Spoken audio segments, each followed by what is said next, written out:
پیارے نبی اپنی بیٹی فاطمہ سے کہتے ہیں، اپنی پھوپھی صفیہ سے کہتے ہیں، اپنے چچا عباس سے کہتے ہیں کہ اے میرے چچا عباس، اے میری پھوپھی صفیہ، اے میری بیٹی فاطمہ، انقذوا انفسکم من النار، اپنے آپ کو جہنم کی آگ سے بچا لو، فإنی لا اغنی عنکم من اللہ شیئا، میں اللہ کے عذاب کے مقابلے میں تمہاری کوئی مدد نہیں۔ اور میرا جملہ نوٹ کر لو، اگر توحید نہیں ہے سرکار کا دامن قیامت کے دن نصیب نہیں۔ ہمارے ایک جملہ بولتے ہیں نا، سرکار کا دامن تھام لیں گے، سرکار کا دامن، رسول کا دامن، اور رسول کی شفاعت اسی انسان کو حاصل ہوگی جو قیامت کے دن توحید کو لے کے آئے۔ اور اہل حدیث ہوں، دلیل کے بغیر بات نہیں کرتا، دلیل آپ کو سنا دیتا ہوں۔ بخاری اور مسلم کی روایت، اللہ کے پیارے نبی کے بڑے پیارے صحابی حضرت ابو ہریرہ رضی اللہ تعالیٰ عنہ کہتے ہیں، میں نے پوچھا ہے اللہ کے نبی، وہ کون خوش نصیب انسان ہوگا جو قیامت کے دن آپ کی سفارش پائے گا، آپ اس کے حق میں شفاعت کریں؟ تو حضرت ابو ہریرہ حدیث کے راوی سوال کر رہے ہیں کہ اے اللہ کے رسول، وہ کون سا خوش نصیب انسان ہے جو قیامت کے دن آپ کی سفارش پائے گا؟ ہم لوگ سوال کیا کرتے ہیں، ایک صاحب نے بھی سوال کیا، خانہ کعبہ کا سب سے پہلے طواف کس نے کیا؟ ایک بھائی پوچھتے ہیں آدم علیہ السلام نے جنت پہ جو پیڑ کا پھل کھایا تھا کون سا پیڑ تھا؟ آم کا تھا کہ امرود کا تھا کہ کیوی کا تھا، کون سا تھا وہ؟ حابیل اور قابیل میں جس عورت کی وجہ سے لڑائی ہوئی اس لڑکی کا نام کیا تھا؟ امام ابو حنیفہ کے استاد تھے امام ابراہیم نخعی، ان سے کسی نے پوچھا کہ ابلیس، جنات میں بھی تو میل فیمیل ہوتے نا، تو ابلیس کی فیمیل کا نام کیا، ابلیس کی بیوی کا نام کیا ہے؟ انہوں نے کہا کہ میں اس کے نکاح میں گیا نہیں۔ بڑے فضول قسم کے سوالات آج ہمارے بیچ میں، جن سوالات کا نہ کوئی دنیا کا فائدہ ہے نہ دین کا فائدہ ہے۔ صحابہ کرام سے سوال کرنے کا بھی ہنر سیکھو میرے بھائی، کتنا پیارا سوال ہے، کتنا امپورٹنٹ سوال ہے۔ اے اللہ کے نبی، وہ کون سا خوش نصیب انسان ہے جو قیامت کے دن آپ کی شفاعت پائے؟ اللہ کے پیارے نبی کی عادت تھی صلی اللہ علیہ وسلم کہ آپ سوال اگر اچھا ہوتا تھا تو سامنے والے کو انکریج کرتے تھے، اس کا حوصلہ بڑھاتے تھے۔ آپ نے کہا کہ اے ابو ہریرہ، میں شیور تھا، مجھے یقین تھا کہ یہ سوال تم ہی کرو۔ کیوں؟ لما رأیت من حرصک علی الحدیث، کیونکہ میں دیکھ رہا ہوں کہ تیرے اندر نبی کی حدیثوں کو سیکھنے کی تڑپ ہے۔ اللہ یہ تڑپ ہم سب کے دلوں میں پیدا فرمائے۔ بھئی اہل حدیث بولتے ہیں نا اپنے آپ کو، تو صرف یہ زبانی اہل حدیث نہ بنو، حدیثوں کو سیکھنے کی تڑپ پیدا کرو اپنے۔ اللہ کے پیارے نبی کہہ رہے کہ اے ابو ہریرہ، مجھے یقین تھا کہ تیرے اندر جو حدیث کو سیکھنے کی تڑپ ہے، تو سوال سب سے پہلے یہ سوال تو ہی کرے گا۔ اب نبی نے جواب کہا کہ ابو ہریرہ، اسعد الناس بشفاعتی یوم القیامہ، قیامت کے دن وہ خوش نصیب انسان جو میری شفاعت پائے گا، من قال لا الہ الا اللہ خالصا من قبل نفسہ، جو دل کے اخلاص کے ساتھ، دل کے خلوص کے ساتھ لا الہ الا اللہ جس نے پڑھا ہوگا، جو توحید کے اوپر رہا ہوگا، توحید لے کے آئے گا، اس کو میری شفاعت ملے گی۔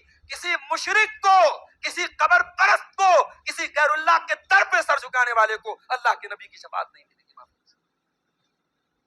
اور ایک بات اور بول، یہ تو نبی کی شفاعت کی بات ہے، ہمیں اور آپ کو ایک امید اور ہے، اپنے نبی کے ہاتھوں کوثر کا جام پینے کی امید ہے کہ نہیں؟ ہمیں ہم چاہتے کہ نہیں چاہتے کہ اپنے نبی کے ہاتھوں ہم کوثر کا جام پئیں؟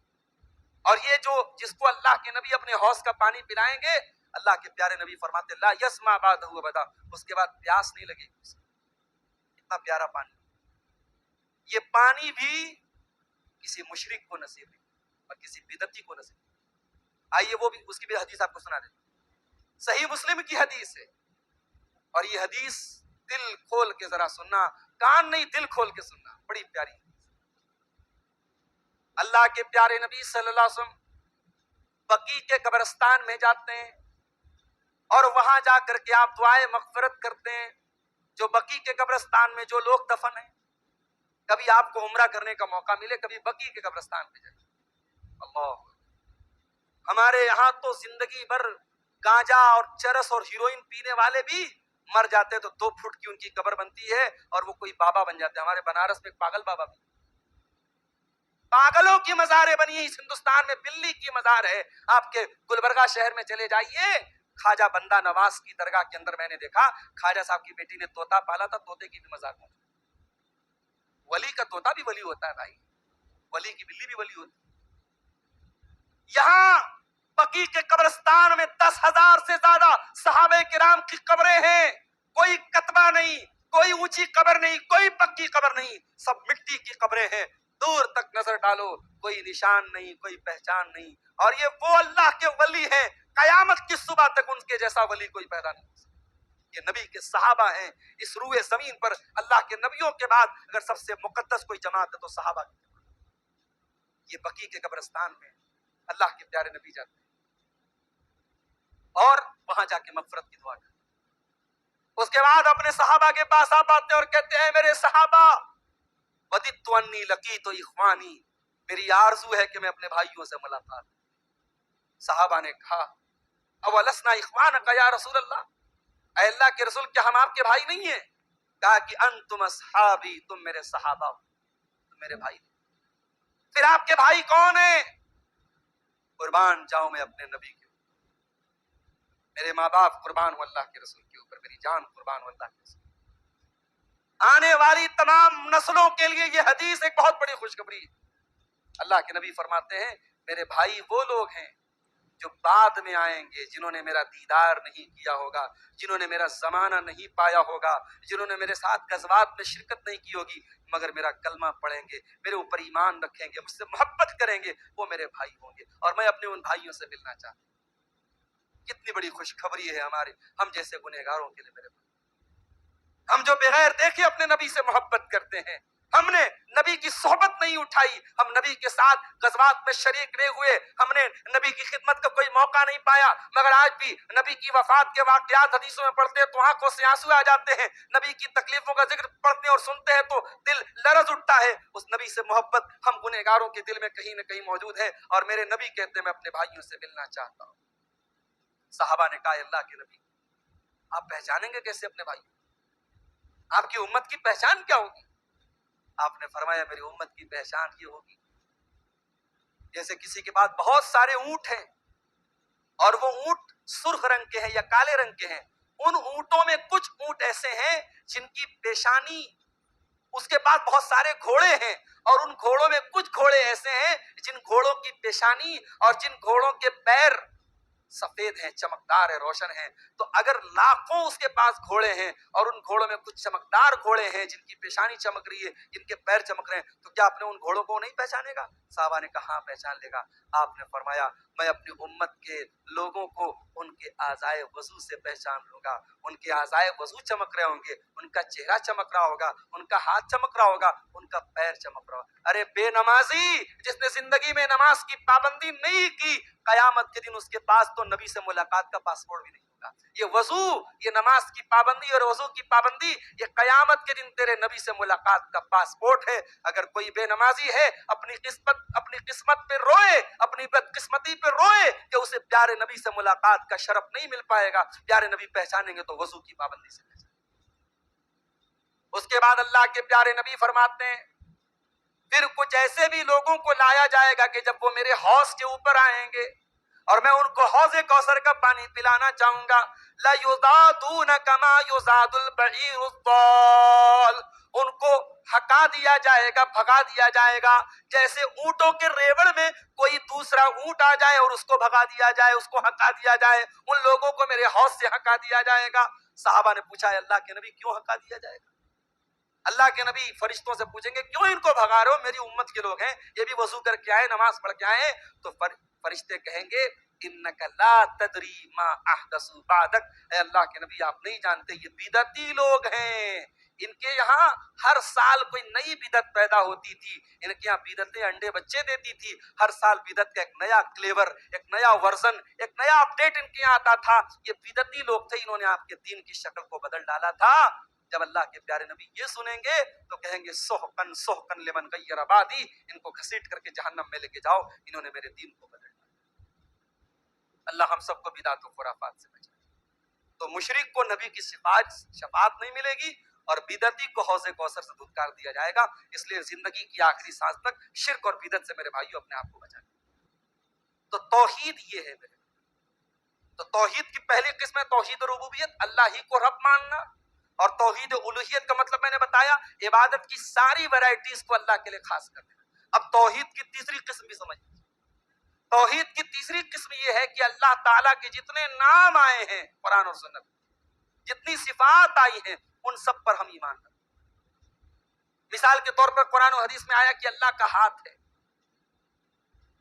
اب اللہ کا ہاتھ ہے ہم مانتے ہیں، اور یہ ہم بغیر تمثیل کے مانتے ہیں۔ اللہ کا ہاتھ ہے، ہمارے جیسا نہیں، ہم مثال نہیں دیتے، ہم تمثیل بھی نہیں کرتے، اور ہم کیفیت بھی نہیں بتاتے کہ اللہ کا ہاتھ نعوذ باللہ ہمارے ہاتھ کے جیسا نہیں۔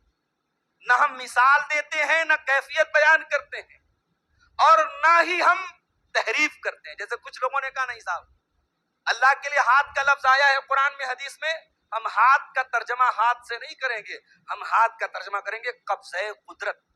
بعض لوگوں کو دیکھو ترجمہ کیا کرتے ہیں، اس ذات کی قسم جس کے قبضہ قدرت پہ میری جان۔ یہ قبضہ قدرت کا ترجمہ غلط ہے اور سلف کی عقیدے کے خلاف۔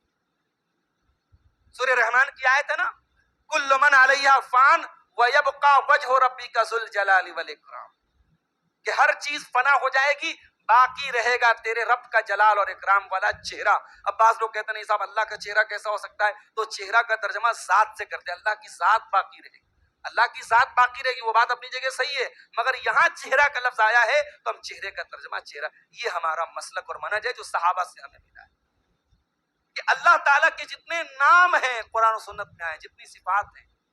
ابھی ایک صاحب کے بچے کا نام میں نے پوچھا تو انہوں نے کہا عبد الارباز نام، یہ نام صحیح ہے؟ نہیں صحیح نہیں ہے۔ عبد جب لگائیں گے، عبد، عبد کے آگے اللہ کا کوئی ایسا نام آنا چاہیے جو قرآن و سنت میں آئے، یا تو قرآن و سنت میں ایکزیکٹ آیا ہو یا اس کی میننگ آئی ہو، تب بھی مان لیا جائے۔ اسی لیے علامہ البانی رحمۃ اللہ علیہ اللہ تعالیٰ کو ستار نہیں بولتے۔ ایک مرتبہ حادثہ ہوا، علامہ البانی جا رہے تھے کار سے، راستے میں ایکسیڈنٹ ہو گیا، کار کہیں تیز رفتار کار کسی چیز میں جا کے لڑ گئی، تو ان کے ساتھ جو لوگ تھے سب چلانے لگے یا ستار یا ستار، تو علامہ البانی نے اس ایکسیڈنٹ کے موقع پر، اس نازک موقع پر کہا نہیں، یا ستار مت کہو، یا ستیر کہو، اللہ تعالیٰ کا نام ستار نہیں آیا ہے قرآن و سنت میں، ستیر آیا ہے۔ ستیر کے معنی کیا ہوتا ہے؟ پردہ ڈالنے والا، ستار کے معنی بھی پردہ ڈالنے والا، مگر ستار نہیں آیا تو علامہ البانی منع کرتے تھے ستار مت۔ تو اللہ تعالیٰ کے جتنے نام آئے ہیں ان ناموں پر ایز اٹ از ایمان رکھنا، کہ جیسے وہ آئے ہیں ہم ان پر ایمان رکھنا، ان کو کوئی مثال نہیں دیتے، ان کی کیفیت بیان نہیں کرتے، ان کا انکار نہیں کرتے، ان کی تحریف نہیں کرتے۔ اس عقیدے کو بولتے توحید اسماء و صفات۔ یہ توحید کی تین قسمیں ہیں، ان تینوں کو ہمیں ماننا ہے۔ اور یاد رکھیے توحید کا بہت امپورٹنٹ پہلو میں بیان کر دوں، وقت زیادہ لے رہا ہوں میں آپ کا۔ توحید کا بہت امپورٹنٹ پہلو یہ بھی ہے میرے بھائی، ہمارے کلمہ توحید کی شروعات لا سے ہوتی۔ کبھی آپ نے غور کیا ہمارا کلمہ ایسے بھی تو ہو سکتا تھا، اللہ ہی ہمارا معبود ہے، ہمارا کلمہ ایسے نہیں ہے، ہمارا کلمہ لا سے شروع ہوتا ہے، لا الہ الا اللہ، نہیں ہے کوئی معبود مگر اللہ۔ ایسا کیوں ہے؟ ایسا اس لیے ہے کہ توحید میں جب تک ہم غیر اللہ کی عبادت کا انکار نہ کریں تب تک توحید کمپلیٹ نہیں۔ اللہ کو رب ماننا کافی نہیں ہے، غیر اللہ رب نہیں ہو سکتا، یہ بھی ماننا ضروری۔ اللہ ہماری بگڑی بنانے والا ہے اتنا مان لینا کافی نہیں ہے، اللہ کے سوا کوئی بگڑی بنانے والا نہیں ہے، یہ بھی ماننا ضروری۔ ایک قدم اور آگے بولو، اللہ ہی ہمارا دستگیر ہے، غوث اعظم ہے، مددگار ہے، یہ ماننا کافی نہیں ہے، اللہ کے سوا کوئی دستگیر نہیں، اللہ کے سوا کوئی غریب نواز نہیں، اللہ کے سوا کوئی بندہ نواز نہیں، اللہ کے سوا کوئی غوث اعظم نہیں۔ جب تک یہ عقیدہ نہ رکھا جائے توحید مکمل نہیں ہو سکتی۔ اتنا نازک مسئلہ ہے، تو لوگوں نے کھیل بنا کے رکھا۔ وَمَن يَكْفُرْ بِالطَّاغُوتِ وَيُؤْمِن بِاللَّهِ فقد استمسک بالعروۃ الوثقی، آیت الکرسی کے بعد والی آیت ہے کہ جو طاغوت کا انکار کرے اور اللہ کے اوپر ایمان لائے اس نے اللہ کے مضبوط کڑے کو پکڑ لیا، اس نے توحید کو تھام۔ تو توحید کا معاملہ اتنا نازک ہے، اور یہ توحید، اس کا فائدہ کیا ہے؟ دو چار پوائنٹ بیان کر کے بات ختم کروں گا۔ توحید کا فائدہ کیا ہے؟ توحید ہمیں سکون دیتی، جس بندے کے دل میں توحید ہوگی اس کا دل پرسکون رہے گا. توحید کی برکت, توحید پر چلنے والا, توحید کے عقیدے کو رکھنے والا, وہ کبھی ڈپریشن کا شکار نہیں. توحید نام ہے سکون کا, توحید نام ہے دل کی سکون اور اطمینان. وَمَن يُرِدِ اللَّهُ أَن يَهْدِيَهُ يَشْرَحْ صَدْرَهُ لِلْإِسْلَامِ. جس کو اللہ تعالیٰ ہدایت دینا چاہتا ہے اس کے سینے کو کھول دیتا ہے. وَمَن يُرِدْ أَن يُضِلَّهُ يَجْعَلْ صَدْرَهُ ضَيِّقًا حَرَجًا كَأَنَّمَا يَصَّعَّدُ إِلَى السَّمَاءِ. اور جس کو اللہ تعالیٰ گمراہ کر دیتا ہے اس کے سینے کو تنگ کر دیتا ہے اور وہ ایسا محسوس کرتا ہے جیسے بڑی مشکل سے وہ اونچائی کی طرف چڑھ رہا ہے.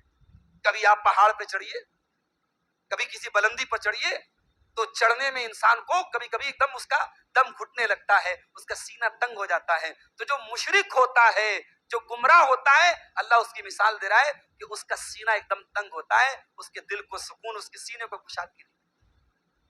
یہ توحید کی پہلی برکت. توحید کی دوسری برکت, توحید امن اور چین پیدا کرتی ہے. دنیا کا سارا فساد اور بگاڑ کفر و شرک کی وجہ سے ہے. توحید جہاں رہے گی, پکی توحید, وہاں امن اور چین ہے. اور یہ اللہ کا وعدہ ہے. اللہ نے فرمایا الذین آمنوا ولم يلبسوا ایمانہم بظلم اولئک لہم الامن وہم مہتدون.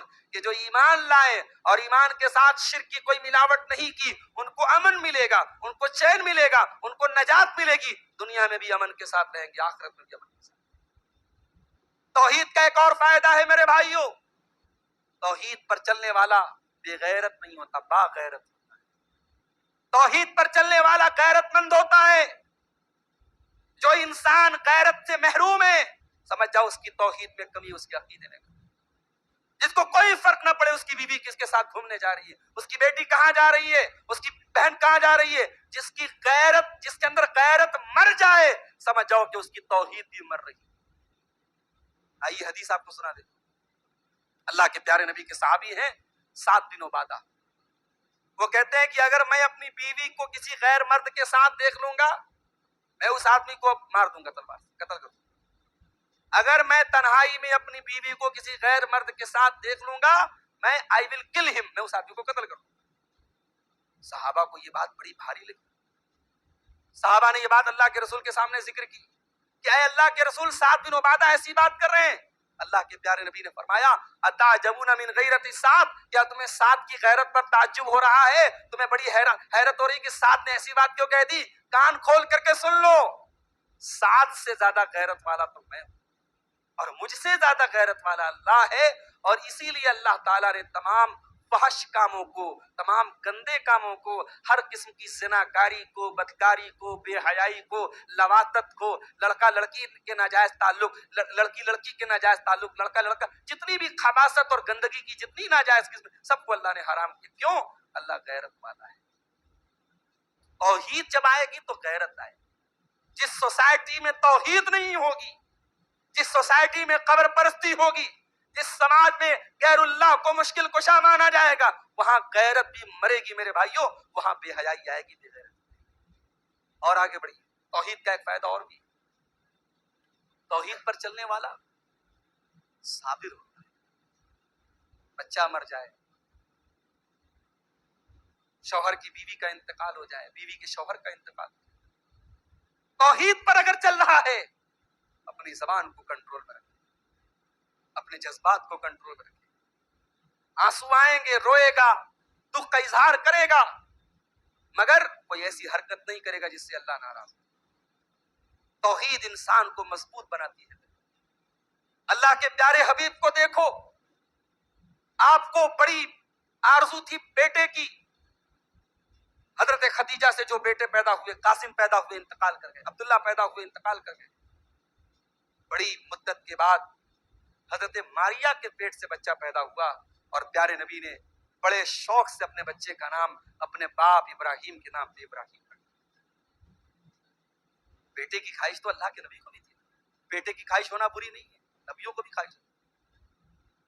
بیٹا تھوڑا بڑا ہوا, عرب کے دستور کے مطابق اللہ کے نبی نے دیہات میں بھیجا.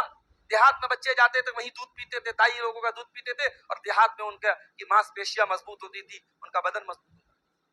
یہ بچہ ابراہیم رضی اللہ تعالیٰ عنہ، یہ بچے یہ دیہات میں جا کے پرورش پانے لگے، 1.5 سال کے ہو گئے۔ اللہ کے نبی کو پتا چلا کہ میرا بچہ بہت بیمار ہے۔ آپ نے صحابہ سے کہا چلو، صحابہ کی ایک جماعت کو لے کے گئے، آپ وہاں گئے تو بچہ آپ کا بخار میں تپ رہا تھا۔ بچے کو آپ نے گود میں لیا، بچے کی سانسیں اکھڑ رہی، بچہ موت کے قریب پہنچ چکا تھا، بچہ آخری سانسیں لے رہا تھا۔ اللہ کے پیارے حبیب کی آنکھوں میں آنسو، آپ رونے لگے۔ صحابہ نے کہا اللہ کے نبی آپ رو رہے ہیں؟ کہا کہ ہذہ رحمت جعلها اللہ فی قلوب عبادہ، اے میرے صحابہ یہ آنسو ایک باپ کے آنسو ہیں جو بیٹے کے لیے نکلتے ہیں۔ آپ کا اپنا بیٹا آپ کی آنکھوں کے سامنے آپ کے ہاتھوں میں دم توڑ دیتا ہے، اور اللہ کے نبی روتے ہوئے کہتے ہیں ان العین تدمع والقلب یحزن ولا نقول الا ما یرضی ربنا۔ اے میرے بچے ابراہیم، تیرے جانے سے تیرے باپ کا دل غمگین ہے، تیرے باپ کی آنکھوں سے آنسو بہ رہے ہیں، مگر تیرا باپ اپنی زبان سے کوئی ایسی بات نہیں نکالے گا جس سے اللہ ناراض ہو۔ یہ ہے میرے نبی کی سنت، اور یہ ہے توحید کی برکت۔ میرے بھائی کبھی غور کیجئے گا، اللہ کے پیارے نبی کی پرسنل لائف پر غور کیجئے گا، آپ نے کتنی ٹینشنز آپ کو دی جاتی تھی۔ 3 بیٹیوں کا جنازہ آپ نے اٹھایا، بیٹے جو پیدا ہوئے بچپن میں انتقال کر گئے، آپ پر پرسنل اٹیک کیا گیا، طائف پہ پتھر مارے گئے، سجدہ کی حالت میں گندگی آپ کے کندھے پر ڈالی گئی، اپنے وطن سے نکلنے پر مجبور کیا گیا، آپ ہی کے خاندان کے لوگ آپ سے لڑنے کے لیے میدان میں آ گئے، مدینہ کو ختم کرنے کی سازش رچی گئی، یہودی الگ سازش کر رہے ہیں، مکہ کے کفار الگ سازش کر رہے ہیں، آپ کو زہر تک دیا گیا، کتنی ٹینشن ہے، مگر کیا اللہ کے نبی مسکراتے نہیں، ہنستے نہیں تھے، صحابہ کے ساتھ ہنسی مذاق نہیں کرتے تھے، اللہ کے دین کا کام نہیں کرتے تھے؟ یہ ساری ٹریجڈی ایک طرف، یہ ساری مصیبتیں ایک طرف، اور نبی کا مشن ایک طرف، نبی کا کام ایک طرف، نبی کی دعوت ایک طرف، نبی کی حرکت ایک طرف۔ میرے پیارے ساتھیوں، توحید ہمیں یہ سبق بھی دیتی ہے، اور پیارے نبی کی توحید والی زندگی ہمیں یہ سبق دیتی ہے کہ بندہ اگر توحید کے راستے پر ہے تو بڑی بڑی مصیبت میں بھی وہ صبر و استقامت کا پہاڑ بن سکتا ہے۔ اور توحید کا ایک فائدہ یہ بھی ہے میرے بھائی، توحید پر چلنے والا قناعت پسند ہوتا ہے، پیسے کا بھوکا نہیں ہوتا ہے، لالچی نہیں ہوتا ہے، حرام طریقوں سے پیسہ کمانے کے چکر میں نہیں پڑتا ہے، جو میرے مقدر میں حلال طریقے سے مل گیا دیٹ از انف، بس ہو گیا، حرام کا راستہ نہیں اپناتا ہے۔ توحید پر چلنے والا یہ عقیدہ رکھتا ہے ان ربک یبسط الرزق لمن یشاء ویقدر، میرا رب جس کو چاہتا ہے روزی کشادہ کر دیتا ہے، جس کے لیے چاہتا ہے روزی تنگ کر دیتا ہے۔ اللہ کو خوب پتا ہے کس کو کتنی روزی دینا ہے، میں بہتر کی کوشش کروں گا، میں بہتر کے لیے ایفرٹ کروں گا، میں بہتر کے لیے اسٹرگل کروں گا، میں حرام راستہ نہیں اپناؤں گا، میرے مقدر کی روزی مجھے ملے گی، کوئی مائی کا لال چھین نہیں سکتا ہے۔ توحید ایک بندے کو حرام سے بچاتی ہے، توحید ایک بندے کو قناعت سے۔ توحید کا ایک فائدہ اور بھی ہے میرے بھائیوں، توحید پر چلنے والا دنیا کی نظروں کے سامنے بھی گناہ سے بچتا ہے، اور اکیلے میں جب کوئی دیکھنے والا نہ ہو تب بھی وہ بندہ گناہوں سے بچتا ہے، کیونکہ اس کا ایمان ہوتا ہے، اس کا عقیدہ ہوتا ہے میرا رب وہ ہے جو سمیع ہے، سب کچھ سننے والا ہے، میرا رب وہ ہے جو بصیر ہے، سب کچھ دیکھنے والا ہے۔ میں دنیا کے کیمروں سے بچ جاؤں گا، میں دنیا کی نظروں سے بچ جاؤں گا، اپنے رب کے کیمرے سے کیسے بچوں گا، اپنے رب کے ریکارڈ سے کیسے بچوں گا؟ کرامن کاتبین تو سب لکھ رہے ہیں، اللہ کی نظریں تو سب دیکھ رہی ہیں۔ توحید جتنی پکی ہوگی بندہ گناہوں سے اتنا بچے گا۔ اسی لیے اللہ قرآن میں کہتا ہے انما یخشی اللہ من عبادہ العلماء، اللہ کے بندوں میں اللہ سے وہی ڈرتے ہیں جو علماء ہوتے ہیں، جو اللہ کو جاننے والے ہوتے ہیں۔ جو بندہ اللہ کو جتنا جانے گا، جتنا اللہ کی توحید کا علم حاصل کرے گا، اتنا اللہ کا ڈر اس کے دل میں پیدا ہوگا۔ اسی لیے بچوں کو اللہ کے بارے میں بتاؤ، توحید کے بارے میں بتاؤ۔ حضرت لقمان اپنے بچے کو کیا سکھاتے ہیں؟ یا بنیا انہا ان تک مثقال حبۃ من خردل فتکن فی صخرۃ او فی السماوات او فی الارض یأتی بها اللہ۔ اے میرے بچے، ایک رائی کے دانے کے برابر بھی اگر کوئی چیز کسی چٹان کے نیچے ہوگی، آسمانوں میں کہیں ہوگی، زمین میں کہیں ہوگی، یأتی بها اللہ، اللہ اس رائی کے دانے کے برابر چیز کو بھی سامنے لے آئے گا۔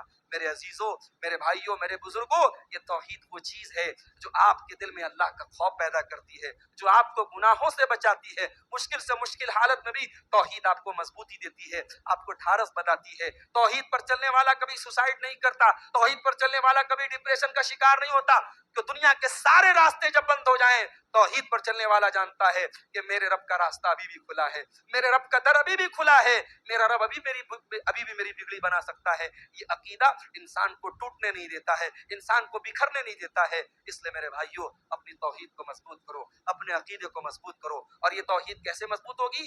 قرآن و سنت کا مطالعہ کرنے سے اور قرآن و سنت پر عمل کرنے سے۔ اللہ اور اس کے رسول